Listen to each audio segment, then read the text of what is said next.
My parents always favored my sister, so when Grandpa's will left me a $500,000 inheritance, they tried to steal it and give it to my sister. But little did they know that my grandparents had other plans. Part 2. Update. My parents always favored my sister, so when Grandpa's will left me $500,000 inheritance, they tried to steal it and give it to my sister. But little did they know that my grandparents had other plans. Part 2. My mom cried about how I betrayed them and broken the family apart. My dad threatened to cut me out of their will entirely, to which I responded that I had never expected anything from them anyway. They are now threatening to cut me off completely if I accept their money.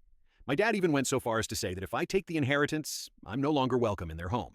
My mom, in a particularly low blow, said that my acceptance of the money shows that I never really loved them and was just waiting to cash in on their deaths.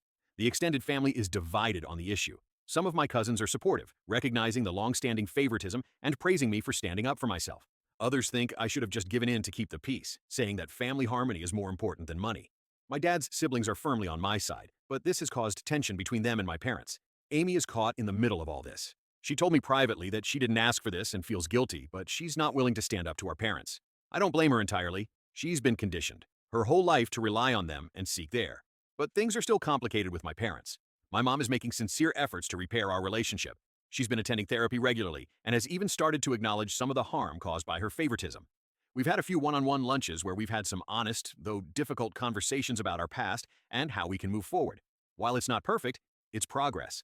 My dad, however, remains resistant to change. He still insists he did nothing wrong and that Amy and I are being ungrateful. He's missed several family events because he refuses to be in the same room as me.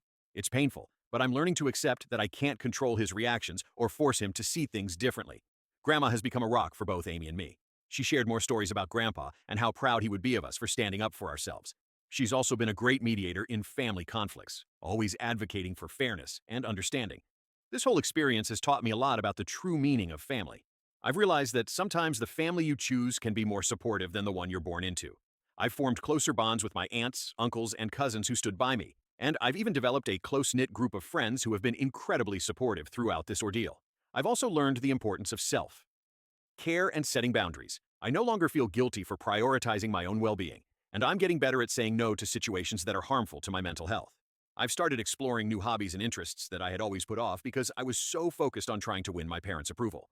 To those in similar situations, I want to say, don't let anyone make you feel guilty for receiving what's rightfully yours. It's okay to stand up for yourself even if it causes conflict. Family dynamics can be complicated, but you deserve to be treated with respect and fairness. Remember, it's never too late to start healing and building the life you deserve.